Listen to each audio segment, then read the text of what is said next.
అందరికీ నమస్కారం. Bhaskara Vihari YouTube channel కు స్వాగతం, సుస్వాగతం. ఈరోజు నేను చెప్పబోతున్న విషయం దేని గురించి అంటే ప్రైవేట్ పాఠశాలల్లో పనిచేసే ఉపాధ్యాయుల గురించి, వారి యొక్క దుర్భర జీవితాల గురించి, వారి యొక్క దీనావస్థ స్థితి గురించి. ఎందుకంటే ఏ ప్రభుత్వాలైనా సరే, ఏ ప్రభుత్వం వచ్చినా సరే, ఎవ్వరూ కూడా ప్రైవేట్ పాఠశాలల ఉపాధ్యాయుల గురించి పట్టించుకోవడం లేదు. పోనీ ప్రైవేట్ పాఠశాలలకు సంబంధించి యూనియన్స్ ఉంటాయి కదా, వీళ్ళైనా ఏదైనా చొరవ తీసుకొని వారి సమస్యల పరిష్కారానికి కృషి చేస్తారా అంటే అది కూడా ఎక్కడా కనపడడం లేదు. అయినా కూడా ప్రస్తుతానికి నేను ఆంధ్రప్రదేశ్ రాష్ట్రం గురించి మాత్రమే చెప్తాను. కానీ భారతదేశం అంతా ప్రతి రాష్ట్రంలో దాదాపు ఇదే పరిస్థితే ఉండొచ్చు. ప్రైవేట్ పాఠశాలల ఉపాధ్యాయుల యొక్క దీనావస్థలో ఏ మార్పు ఉండకపోవచ్చు. సరే, ఇంతకు ఏమిటి ప్రైవేట్ పాఠశాలల ఉపాధ్యాయులకు వచ్చిన సమస్య ఏమిటి? వారు అంత దుర్భరమైన జీవితాన్ని గడుపుతున్నారా అంటే ఖచ్చితంగా గడుపుతున్నారు. చూడండి, ఇప్పుడు వేసవికాలం వచ్చేసింది, ఎండలు దంచి కొడుతున్నాయి. ఇక్కడ ప్రైవేట్ పాఠశాలల ఉపాధ్యాయులు ఇప్పుడు ఎక్కడ ఉంటారు చెప్పండి? ఇంట్లో ఉండడం లేదు. కొద్దిమంది మాత్రము ఏదన్నా టూర్లకు వెళ్ళి ఉండొచ్చు, కొద్దిమంది. కానీ 90% మంది టీచర్లు ఎక్కడ ఉంటారు చెప్పండి? డోర్ టు డోర్ తిరుగుతూ, చేతిలో కరపత్రాలు పట్టుకొని తమ స్కూళ్ళ గురించి ప్రచారం చేసుకుంటూ అడ్మిషన్ల వేటలో పడి తిరుగుతుంటారు. ఈ సమయానికి ఉదయం 10 గంటలకు వెళ్తే సాయంత్రం 5 లేదా 6 గంటలకు వారు మరీ స్కూల్ దగ్గరకు వచ్చి ఆ రిపోర్ట్ అందించి, వారు క్యాన్వాసింగ్ వెళ్ళింటారు కదా, ఆ రిపోర్ట్ అందించి మరి వారు ఇళ్ళకు వెళ్ళాలి. ఇలా ప్రతిరోజు చేయాలి. వారి మీద ఎంత మానసిక ఒత్తిడి ఉంటుందో ఆలోచించండి. ఎందుకంటే ప్రైవేట్ పాఠశాలల మధ్య పోటీతత్వం అనేది పెరిగిపోతుంది రాను రాను. కాబట్టి ప్రతి స్కూలు కూడా తమ స్ట్రెంత్ పెంచుకోవడానికి ఉపాధ్యాయుల మీద ఒత్తిడి తెస్తున్నారు. కొన్ని స్కూళ్ళ వాళ్ళైతే మీరు ఇన్ని అడ్మిషన్స్ ఇవ్వాల్సిందే మాకు అని టీచర్స్ టార్గెట్ పెడుతున్నారు. లేకుంటే శాలరీస్ హోల్డ్లో పెడతామని బెదిరిస్తున్నారు. మరికొన్ని ప్రైవేట్ పాఠశాలలు అయితే ఒక అడుగు ముందుకు వేసి ఏ విద్యార్థిని అయితే చేరుస్తారో ప్రతి విద్యార్థికి 1000 రూపాయల చొప్పున, 500 చొప్పున కమిషన్ ఇస్తాము అని కమిషన్స్ కూడా మాట్లాడుకుంటున్నారు. మరికొన్ని ప్రైవేట్ పాఠశాలలో మాకు ఎన్ని అడ్మిషన్స్ ఇస్తారు మీరు మాకు ఇన్ని అడ్మిషన్స్ ఇస్తే మిమ్మల్ని మా స్కూల్లో టీచర్గా జాయిన్ చేయించుకుంటామని అనే పాఠశాలలు ఉన్నాయి. నేను చెప్తోంది మెజారిటీ పాఠశాలల యొక్క పరిస్థితి ఎలా ఉందని చెప్తున్నాను. కొన్ని పాఠశాలలు ఎలాంటి క్యాన్వాసింగ్ చేయవు, టీచర్ల మీద కూడా ఎలాంటి ఒత్తిడి ఉండదు, వారి పని వారు హాయిగా చేసుకునే ప్రశాంత వాతావరణం అందిస్తారు. అలాగే ఆ స్కూలు యొక్క ప్రచారం అవన్నీ కూడా వేరే విధానాల్లో చేసుకుంటారు. కానీ టీచర్లని ఇలా మండు వేసవిలో ఇల్లు తిప్పి, ఊరూరా తిప్పి, పల్లె తిప్పి వేధింపులకు మాత్రం గురి చేయరు. ఈ క్యాన్వాసింగ్ అన్నది మామూలు వేసవిలోనే స్టార్ట్ అవుతుందా అంటే కాదు. దాదాపు డిసెంబర్, జనవరి నెల నుండే మొదలవుతుంది. అప్పటి నుండే ఉపాధ్యాయుల మీద ఒక ఒత్తిడి అనేది క్రియేట్ అవ్వడం జరుగుతుంది. అప్పుడు అకాడమిక్ లెవెల్స్ అన్నీ కూడా విద్యార్థులకు అందించాలి అన్న ఉద్దేశం అనేది పక్కదారి పట్టి అడ్మిషన్స్ అందించాలి పాఠశాలకు అనే ఒత్తిడికి వారు గురవడం జరుగుతుంది. ఇదంతా కూడా ఫీల్డ్లో జరుగుతున్నది. ఫీల్డ్లో ప్రైవేట్ పాఠశాలల ఉపాధ్యాయులు ఇంతగా నలిగిపోతున్నారు. పొద్దున వెళ్తారు, మరి మధ్యాహ్నము వారి లంచ్ పరిస్థితి ఏమిటో తెలియదు, మరి సాయంత్రం వస్తారు. మధ్యలో వారికి కావాల్సిన సౌకర్యాలు కానీ, కావాల్సిన ఆహార పదార్థాల గురించి కానీ ఎవరూ పట్టించుకోరు. ఏమున్నా వారిది వారే చూసుకోవాలి, మెయింటైన్ చేసుకోవాలి. ఇంత చేసి అడ్మిషన్స్ బాగా తెచ్చిన వాళ్లకు అక్కడ బాగా మంచి అప్లాస్ ఉంటుంది, వారికి మంచి శాలరీస్ ఉంటాయి. అంటే టీచింగ్ చూసి శాలరీస్ పెంచే మేనేజ్మెంట్స్ కంటే అడ్మిషన్స్ చూసి వారి యొక్క శాలరీస్ హైక్ చేసే మేనేజ్మెంట్సే ఎక్కువగా ఉన్నాయి. నువ్వెన్ని తెచ్చావు అడ్మిషన్స్ బట్టి ఆ టీచర్ యొక్క వర్క్ డెడికేషన్ను ప్రైవేట్ స్కూల్స్ వాళ్ళు గుర్తిస్తున్నారంటే ఏమనాలి చెప్పండి? వారి టీచింగ్ కెపాసిటీ చూడాలి, స్కూల్లో వాళ్ళ బిహేవియర్ చూడాలి, టీచింగ్ మెథడ్స్ చూడాలి, వారి యొక్క వే ఆఫ్ టాకింగ్ చూడాలి. ఇవన్నీ వదిలేసి ఎవరు అడ్మిషన్స్ ఎక్కువ తెస్తే వారినే మేము నెత్తిన పెట్టుకుంటామనే విధంగా ఆ కోవలోకి, ఆ యొక్క చెడు కోవలోకి ప్రైవేట్ పాఠశాలలు వస్తున్నాయి. ఎందుకంటే నేను కూడా దాదాపుగా 15 సంవత్సరాల నుండి ఈ ప్రైవేట్ స్కూల్స్ ఫీల్డ్లో నేను ఉన్నాను, దగ్గర నుండి ప్రత్యక్షంగా చూస్తున్నాను. దాంతో నాకు ఈ ప్రైవేట్ పాఠశాలల్లో ఉపాధ్యాయునిగా చేరాలంటేనే ఒక రకమైన వైరాగ్యం, ఒక రకమైన విరక్తి వచ్చేసాయి. చూడండి, ఉదాహరణకు ప్రైవేట్ పాఠశాలల ఉపాధ్యాయుల దుస్థితిలో ఒక ఉదాహరణ చెప్తా. ఇప్పుడు నేను ఏ అనే పాఠశాలలో పనిచేస్తున్నాను. ఈ అకాడమిక్ ఇయర్ అయిన తర్వాత బి అనే పాఠశాలలో నేను ఉపాధ్యాయునిగా చేరాను. చేరినప్పుడు వారు నా మీద పెట్టే ఒత్తిడి ఎలా ఉంటుంది అంటే, మీరు ఇంతకుముందు పనిచేశారు కదా, ఆ స్కూల్ పిల్లలు ఏమన్నా మన స్కూల్లో జాయిన్ అవుతారేమో, మీకు బాగా టచ్లో ఉన్న పిల్లలు, మీకు బాగా కనెక్ట్ అయిన పిల్లలు, వారిని మన పాఠశాల వైపుకి తీసుకురండి, మీకు మంచి శాలరీస్ ఇస్తాము అని ఆశ పెడతారు. దాంతో కొంతమంది టీచర్లు ఏం చేస్తారంటే, తను ఇంతకుముందు పనిచేసిన ఏ అనే పాఠశాలలో ఉన్న పిల్లల తల్లిదండ్రుల్ని అప్రోచ్ అవుతారు. అయ్యి ఇప్పుడు నేను బి అనే పాఠశాలలో టీచర్గా పనిచేస్తున్నాను, ఏ అనే పాఠశాల కంటే బి అనే పాఠశాల చాలా బాగుంది, అక్కడ టీచర్ల కంటే ఇక్కడ టీచర్లు ఇంకా బాగున్నారు, మంచి టీచింగ్, ప్రతిదీ కూడా ఏ కంటే బి బాగుంది, ఏ కంటే బి బాగుంది అని మోటివేట్ చేసి, తను ఇంతకుముందు పనిచేసిన ఆ యొక్క విద్యా సంస్థ గురించి అతనే తప్పుగా చెప్పి, అతనే చెడుగా చేసి, అతనే ఒక బ్యాడ్ ఫ్రేమ్ అనేది క్రియేట్ చేసి బి అనే పాఠశాల గురించి గొప్పగా చెప్పి ఆ విద్యార్థులను, తల్లిదండ్రులను ఆకర్షించి ఇక్కడ అడ్మిషన్స్ చేయించే ప్రయత్నం చేస్తున్నారు. అది కూడా పర్మనెంట్గా ఉంటుందా అంటే లేదు. ఇతను మరీ 1 సంవత్సరమో 2 సంవత్సరాల తర్వాత సి అనే పాఠశాల ఉపాధ్యాయునిగా చేరుతాడు. అప్పుడు బి అనే పాఠశాల గురించి నెగిటివ్ ప్రచారం చేస్తారు. అంటే ఇలాంటి పరిస్థితిలోకి ప్రైవేట్ పాఠశాలల ఉపాధ్యాయులు వస్తున్నారు. ఇది నైతికంగా ఎంతవరకు కరెక్టు? ఇన్ని రోజులు నీకు శాలరీ ఇచ్చింది ఏ అనే స్కూల్, ఇన్ని రోజులు నీకు ఒక ఉపాధి చూపించింది ఏ అనే స్కూల్. నువ్వు రకరకాల కారణాలతో, రకరకాల ఇబ్బందులతో ఆ పాఠశాల వదిలి వచ్చేశాక ఆ పాఠశాల గురించి పట్టించుకోకూడదు. ప్రైవేట్ పాఠశాల ఉపాధ్యాయులు కూడా ఆలోచించాలి. ఇది కేవలం డబ్బుల కోసము, జీతాల కోసము ఆత్మాభిమానాన్ని, ఆత్మగౌరవాన్ని తాకట్టు పెట్టాల్సిన అవసరం లేదు. డబ్బులు ఇస్తున్నారు కదా అని ఆ మేనేజ్మెంట్స్ మీద అంత విశ్వాసం చూపించాల్సిన అవసరం లేదు. కాస్త వ్యతిరేకత కూడా చూపించవచ్చు, కానీ ఎవరు చూపించరు. ఎందుకంటే ఉద్యోగాలు ఊడిపోతాయి, లైఫ్ సెక్యూరిటీ పోతుంది. ఈ స్కూల్ వదిలి వేరే స్కూల్కి వెళ్తే అక్కడ జాబ్ వస్తుందన్న గ్యారంటీ లేదు. లేదంటే ఈ స్కూల్ వాళ్ళ, ఆ స్కూల్ వాళ్ళకి ఈ టీచర్ గురించి నెగిటివ్గా చెప్తారు. లేదంటే అక్కడ పనిచేసే స్టాఫ్ నెగిటివ్గా చెప్పొచ్చు, నాకు ఎక్కడా దొరకదేమో జాబ్. కాబట్టి మేనేజ్మెంట్ ఏమన్నా చేసుకొని, వారు ఏ వర్క్ అన్నా చెప్పుకొని నేను చేస్తాను, నాకు వేరే ఆప్షన్ లేదు, వేరే ఆపర్చునిటీ లేదని అడ్జస్ట్ అవుతూ తమ జీవితాలను తాకట్టు పెడుతూ, బలి చేస్తూ ఒక బానిసల్లాగా అలా సిద్ధపడిన టీచర్లే 100కు 90% మంది ఉన్నారు. ఇదంతా కూడా ఇప్పుడు నేను చెప్తోంది కేవలం అడ్మిషన్స్ పరంగా టీచర్లు గురవుతున్న ఒత్తిడి. ఒక ఇంటికి వెళ్తారు, అలానా స్కూల్ నుంచి వచ్చాము మేము, ఈ స్కూల్లో బాగుంటాయి ఫెసిలిటీస్, టీచింగు, తర్వాత అకాడమిక్ లెవెల్స్ మేము బాగా పెంచుతాం, ఇవన్నీ చెప్తారు. అంతవరకు ఓకే. కానీ ఆ తర్వాత తను ఆ స్టూడెంట్స్ కనుక, అంటే ఆ పేరెంట్స్ ఆ స్టూడెంట్స్ ఏ స్కూల్లో చదువుతున్నారో చెప్తే ఆ స్కూల్ గురించి నెగిటివ్గా చెప్తున్నారు. ఆ స్కూల్ ఏం బాగలేదు అసలు, ఆ స్కూల్లో అంతా చదువుకున్న మార్కులు వేస్తారు, ఎగ్జామ్స్లో కాపీ కొట్టిస్తారు. మా స్కూల్లో అయితే అలా లేదు. 1 ఇయర్ వదిలి చూడండి, మీ అబ్బాయి లేక అమ్మాయి ఎంత షైన్ అవుతారో చూడండి.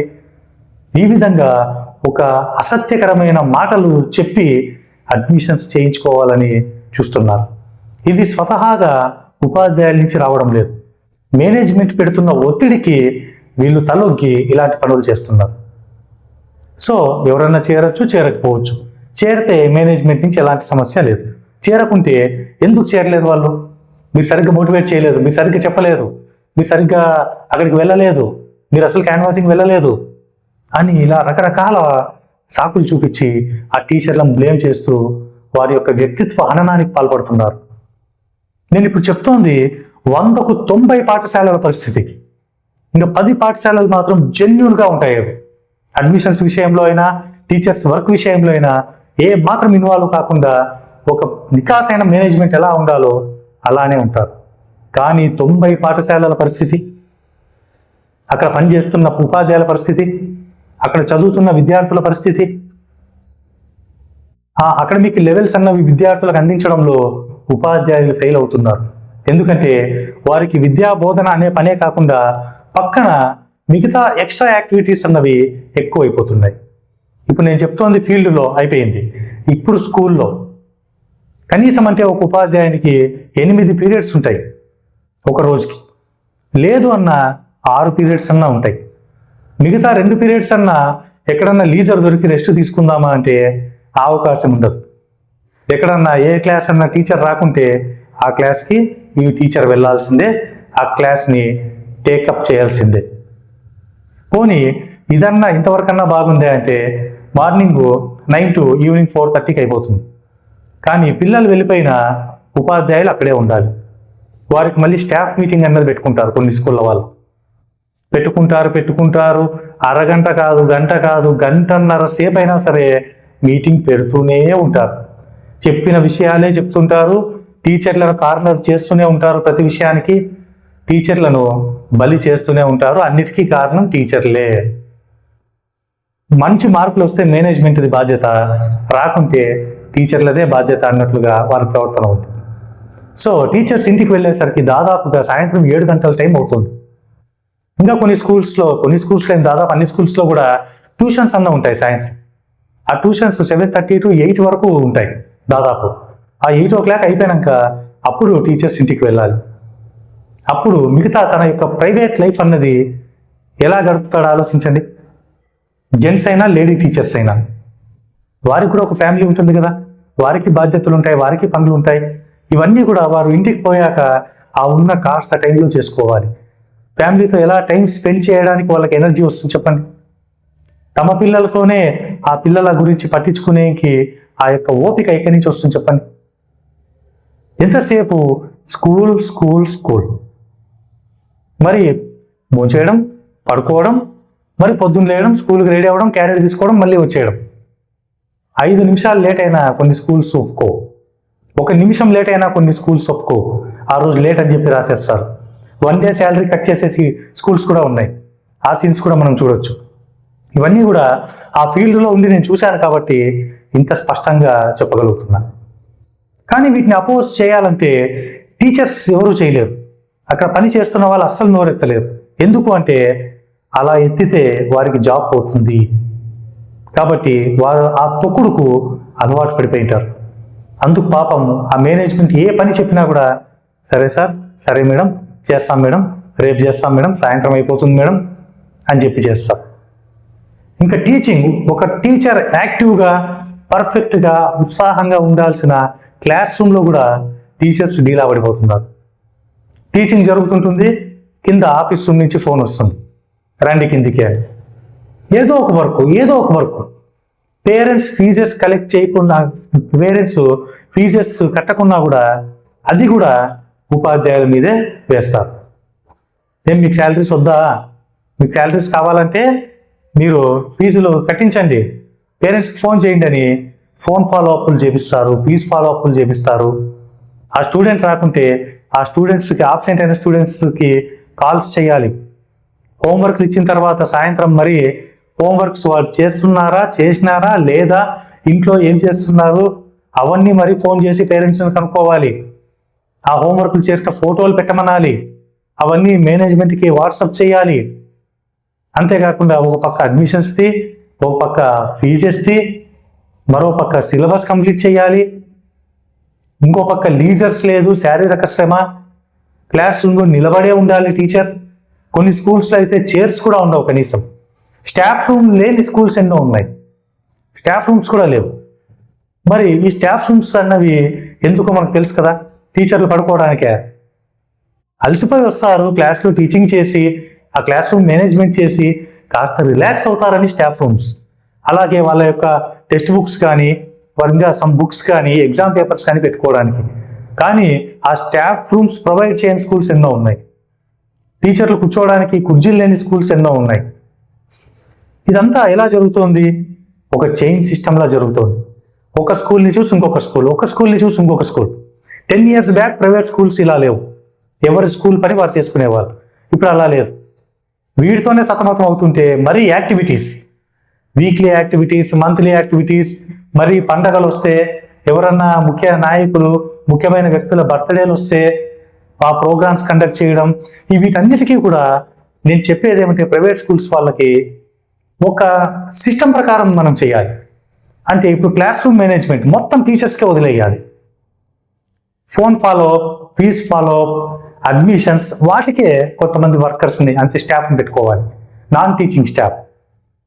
ఆ పనులు టీచర్లకు చెప్పకూడదు. అలాగే యాక్టివిటీస్, కల్చరల్ ప్రోగ్రామ్స్ ఇవన్నీ కూడా కొంతమంది వర్కర్స్ని పెట్టుకుని వారి ద్వారా చేయించుకోవాలి. అప్పుడు ఈ స్టాఫ్కు బర్డెన్ అనేది చాలా తగ్గి వీరు టోటల్గా స్టూడెంట్స్ మీద ఫోకస్ చేయడానికి అవకాశం ఉంటుంది.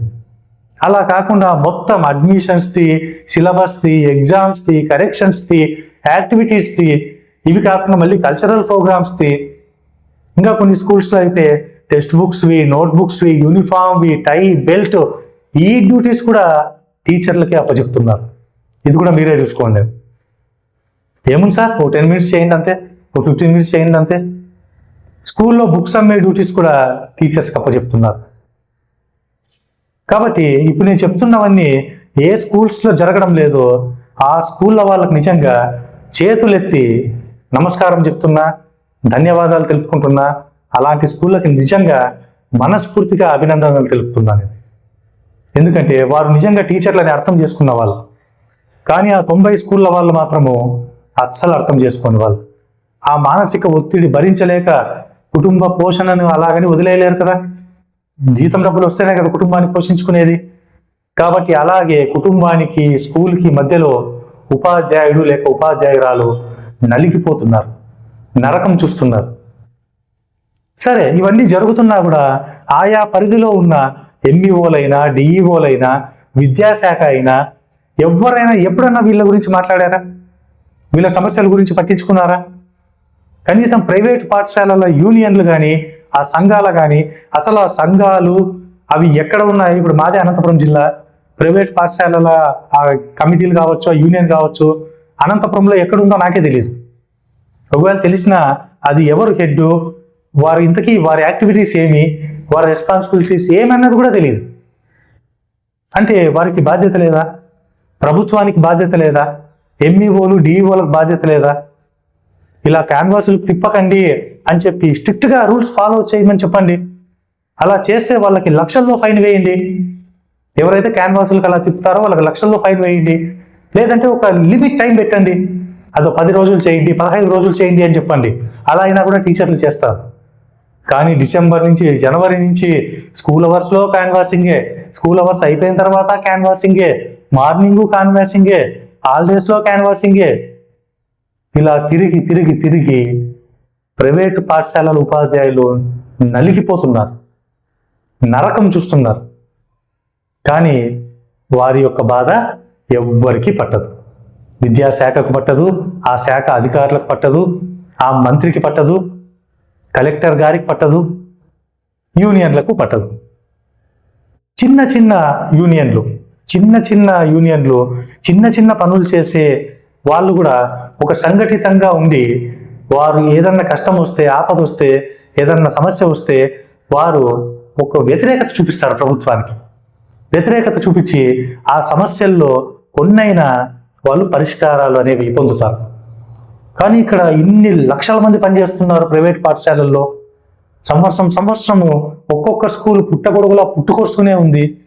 ఇలా స్కూల్స్ ఎక్కువయ్యే కొద్దీ ఆ కాంపిటేటివ్ స్కూల్ వరల్డ్లో ఇక్కడ ఉపాధ్యాయుడు బలైపోతున్నాడు, నలిగిపోతున్నారు. ఇక మహిళా ఉపాధ్యాయులు అయితే వారి పరిస్థితి మరీ దీనంగా ఉంటుంది. వారు ఇంటి పనులు చేసుకోవాలి, మరి ఇందాక నేను చెప్పిన స్కూల్లో వర్క్స్ అన్నీ కూడా చేయాలి. ఇంకా వారికి మెంటల్ స్ట్రెస్ అనేది ఎక్కువగా ఉంటుంది. కాబట్టి వీటి గురించి ప్రజలు మాట్లాడక ఆ ఉపాధ్యాయులు ఎలాగూ మాట్లాడరు. ఎందుకంటే వారికి శాలరీస్ పోతాయి, తర్వాత జాబ్ పోతుందని.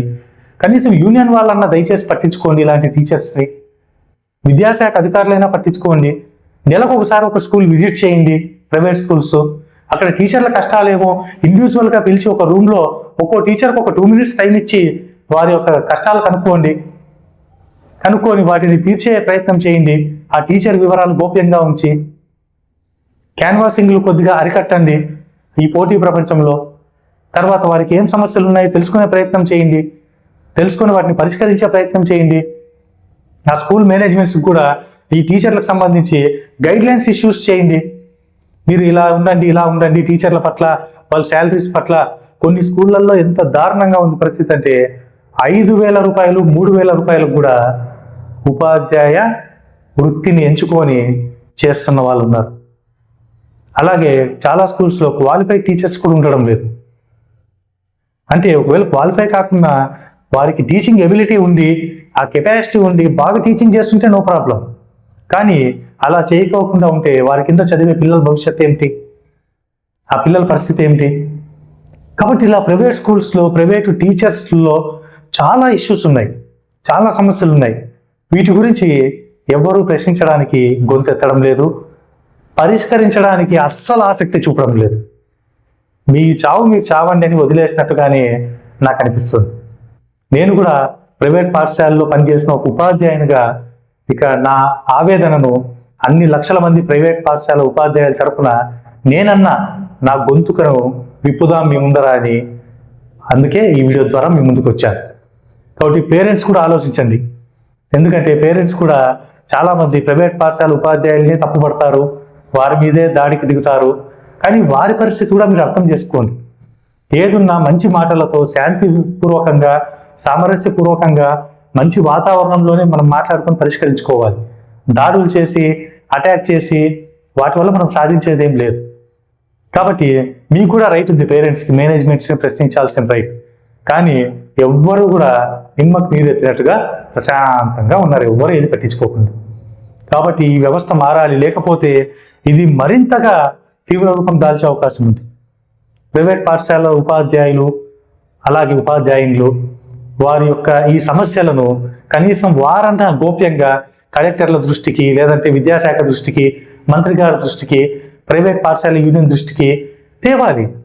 మనం ఊరికే కూర్చుంటాం, అందరూ వచ్చి మన సమస్యలు పరిష్కరించాలంటే జరగదు. పోరాడాలి, సమస్యను వాళ్ళ దృష్టికి తేవాలి. ఏదో 1-2 సార్లు తీసుకొచ్చి ఎవరింటారులో ఎవరు పట్టించుకుంటారు అని అనడం చాలా తప్పు. 100 సార్లు అయినా తీసుకుపోవాలి. ఒక్క స్కూల్ కాదు, 10 స్కూళ్ళు కాదు, 100 స్కూళ్ళ వాళ్ళు వెళ్తే వాళ్ళు వింటారా లేదా మీ సమస్యలు? ఒక చైతన్యం అనేది మీలో రావాలి కదా మొదట, అప్పుడు వాళ్ళల్లో కదలిక వస్తుంది. కాబట్టి అవతల వాళ్ళని నిందించే కంటే ముందు మనలో ఉన్న లోపాలు కూడా మనం సరి చేసుకోవాలి. కాబట్టి మేనేజ్మెంట్స్, ప్రైవేట్ పాఠశాలల మేనేజ్మెంట్స్ ఈ విషయంలో ఆలోచించాలి. ప్రైవేట్ పాఠశాలలో పనిచేస్తున్న టీచర్స్ ఆలోచించాలి, యూనియన్స్ ఆలోచించాలి, విద్యాశాఖ ఆలోచించాలి. ఉపాధ్యాయుల మీద ఉన్న ఈ ఒత్తిడి, వారు పడుతున్న ఈ వేదనను కనీసం ఇప్పుడు రాబోయే అకాడమిక్ ఇయర్ నుంచి అన్నా తొలగిస్తారని, వారు కూడా స్వేచ్ఛా వాతావరణంలో పనిచేసేలా అవకాశం కల్పిస్తారని ఆశిస్తున్నాను. ధన్యవాదాలు.